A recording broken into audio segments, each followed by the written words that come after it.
평범한 국어 강사인 줄 알았던 내가 알고 보니 EBS 최종 보스? 자, 여러분 안녕하세요. 수능 국어를 가르치는 윤지영 강사입니다. 오늘 우리 친구들이랑 같이 EBS 학습법 이렇게 같이 공유하려고요. 캐스트를 마련했습니다.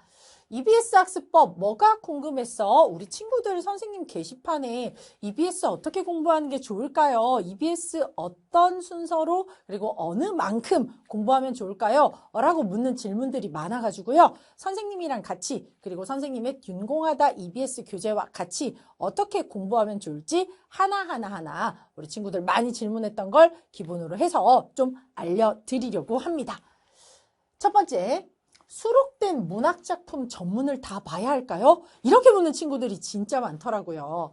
근데 선생님은 생각이 조금은 달라요. 과거에는요, EBS 작품에 A파트가 실려 있다면 똑같은 제목의 하나의 작품이지만 수능에 출제되는 건 전혀 다른 파트, B파트였던 경우가 5년 전, 6년 전인 경우만 해도 있었어요. 그런데 최근 기출, 특히 최근 3개년 기출을 우리가 살펴보면 EBS에 수록된 지문이랑 고전시가든 고전 산문이든 혹은 뭐 현대소설이든 현대시는 뭐 당연히 100% 일치하는 부분이고요. 전문이 다 보지 않더라도 EBS에 수록된 파트가 50% 이상 동일하게 나오는 경우가 많았어요. 재작년에 간민가 같은 경우는 80% 정도가 거의 동일하다. 그래서 우리 학생들이 간민가 EBS 수록된 부분만 학습해도 수능 문제를 풀 때 전혀 지장이 없고 오히려 도움이 많이 되는 부분이었습니다. 그래서 선생님은 전문을 다 보면 좋은가요? 당연히 너무 좋죠. 그러나 효용, 우리가 시간 대비 얻을 수 있는 가치를 생각하면 전문을 다 학습하는 건 좀 과하거나 불필요하지 않나 라고 생각을 해요. 그래서 우리 친구들이 EBS에 수록된 작품만 보되 좀 불안도가 높은 친구들은 그 앞뒤로의 내용만 일부 추가로 학습하면 좋을 것 같고요. 그렇지 않다면 EBS에 수록된 부분만 충분히 보고 나중에 필요한 연계 문제를 풀면 해결될 부분이라고 생각합니다. 그래서 선생님의 답은 굳이 다 볼 필요는 없을 것 같다. EBS에 수록되어 있는 내용들만 더 철저하게 학습하면 좋겠다. 입니다. 두 번째, 책에 있는 내용을 전부 외워야 하나요? 그러니까 이건 좀 다른 문제인 것 같아요. 내신처럼 아주 달달달달달 외운다고 해서 우리 친구들이 관련된 문제를 바로바로 풀 수 있진 않거든요. 그렇기 때문에 선생님은 책에 있는 내용 중에서 선생님이나 혹은 다른 선생님들이 중요하다고 여기는 작품들은 외우다시피 하는 것도 나쁘진 않아. 근데 모든 작품을 다 외워야 하는가? 거기에 대해서는 반대입니다. 뭐 내신 공부를 하는 거라면 모르겠는데 수능 공부를 하는 거라면 작품을 읽고 우리가 주제나 정서 그리고 줄거리 등을 떠올릴 수 있기만 하면 충분한 것 같아요. 그래서 책에 있는 내용을 전부 굳이 외울 필요는 있다 없다? 없다. 전혀 없다. 그냥 중요한 내용을 제목을 딱 이야기하면 그거 무슨 내용이지 않아? 우리 너무 재밌는 유튜브나 너무 재밌는 혹은 뭐 드라마나 너무 재밌는 영화나 만화는요. 야, 그 부분 되게 재밌지 않아? 그 부분에 이런 내용이 있지 않았어? 아니, 그 부분의 대사가 그 사람이 이렇게 말한 부분이 좀 웃기지 않았어? 이러면서 이야기를 나누잖아요. 마치 우리 친구들도 EBS를 여러 번 해독하면요. 자연스럽게 머리에 들어오는 거지 한 줄 한 줄 억지로 암기하듯이 외울 필요는 전혀 없습니다. 그렇게까지 하는 건 너무 무리고 과하다라고 말씀을 드릴게요. 그다음에 세 번째, 독서나 선택 과목은 어떻게 해야 될까요? 저는 EBS 수능 특강 언어와 매체나 화법과 작문의 문항들도요. 너무 좋고요. 그리고 연계되는 경향이 충분히 있기 때문에 화법과 작문 그리고 언어와 매체 같은 경우는 개별적으로 구매해서 한 30일에서 50일 정도의 시간 간격을 두고 일정하게 하루에 5문제, 10문제 정도씩 꾸준히 풀어보시고 해설지를 통해서 오답 정리하는 걸 권합니다.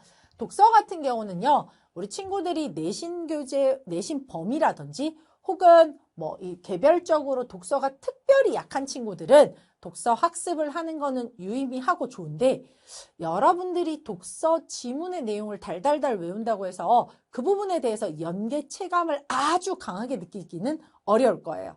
그러면 어떻게 하면 좋냐? 두 가지로 우리 친구들이 생각하면 좋을 것 같은데 첫 번째는요. 각 갈래별로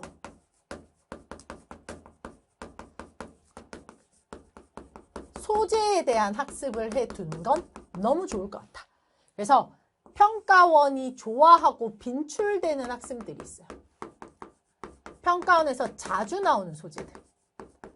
그리고 EBS에 갈래별로 실려져 있는 소재들이 있어. 이런 것들 중에서 유사하고 그 다음에 조금 경향성을 비슷하게 띠는 그런 것들만 우리 친구들이 발췌해서 풀어보는 거야. 선생님도 우리 친구들에게 나중에 자주 나오는 소재들을 연계해서 그런 류의 스키마들을 알려드릴 거예요. 그래서 일종의 배경 지식, 스키마를 정립한다 라고 생각하면 될 것 같고요. 두 번째는요. 약한 파트. 내가 과학기술이 너무 약해. 그러면 그래도 과학기술 제재와 관련된 것들을 평가원 학평을 제외하고도 충분히 우리 친구들이 연습하고 싶을 때는 이 약한 파트에 있는 내용들을 학습하는 것도 좋겠다. 그러니까 모든 파트를 다 공부하기보다 독서 같은 경우는 선생님 저는 사회 파트가 좀 약합니다. 그렇다면 사회 파트에 있는 지문들만 발췌해서 소재 학습하기보다 내용 학습을 하면서 훈련을 조금 더 하시고요.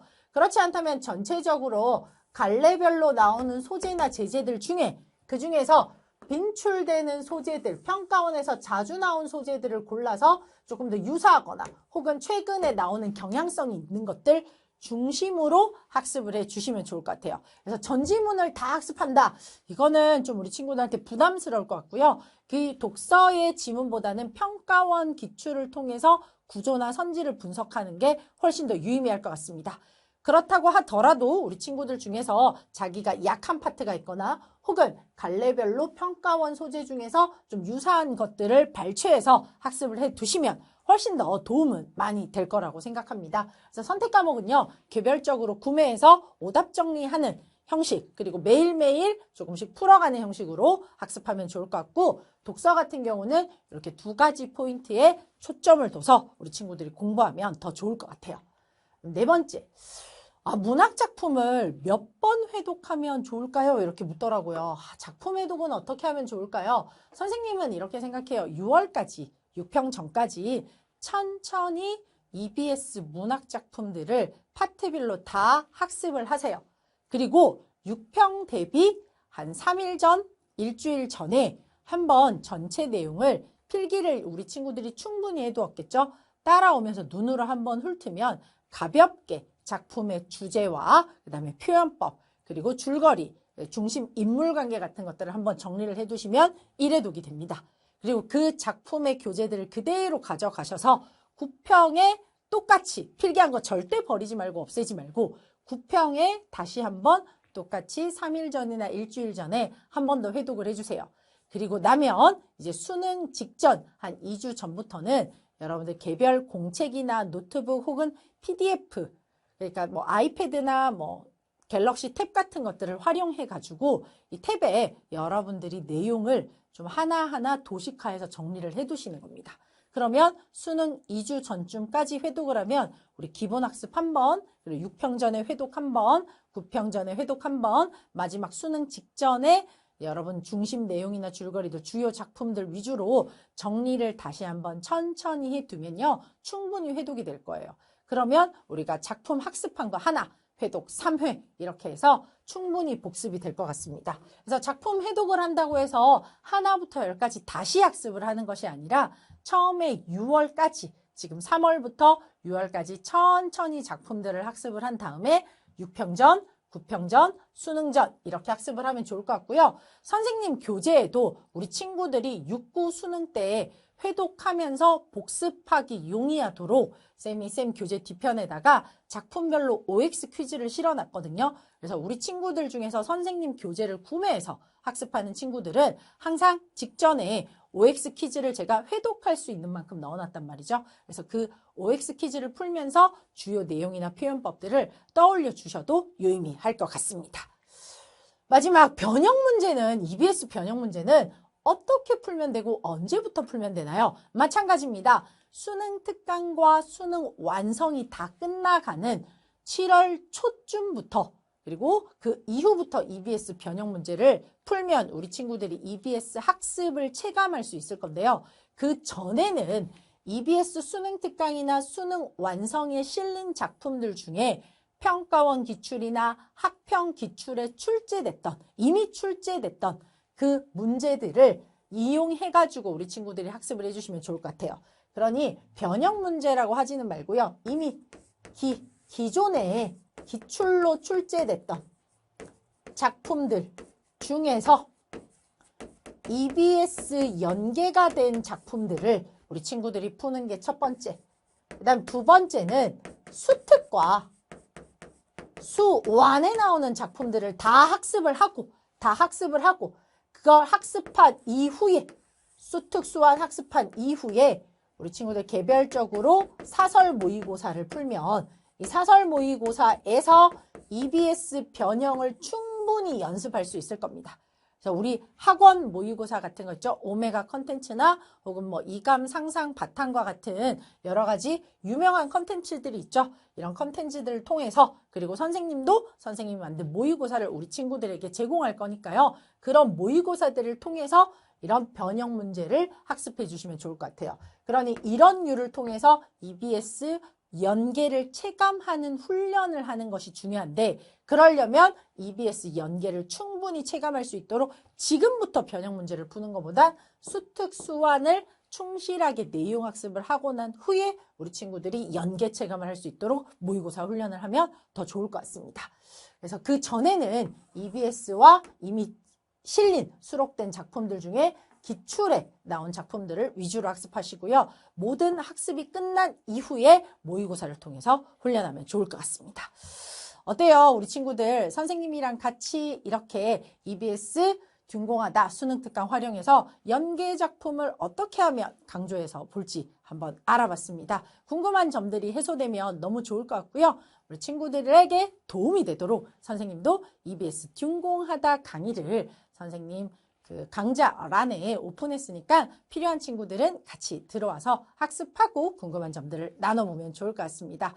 우리 친구들 학습에 또 도움이 되는 캐스트 만들어서 또 찾아올게요. 안녕!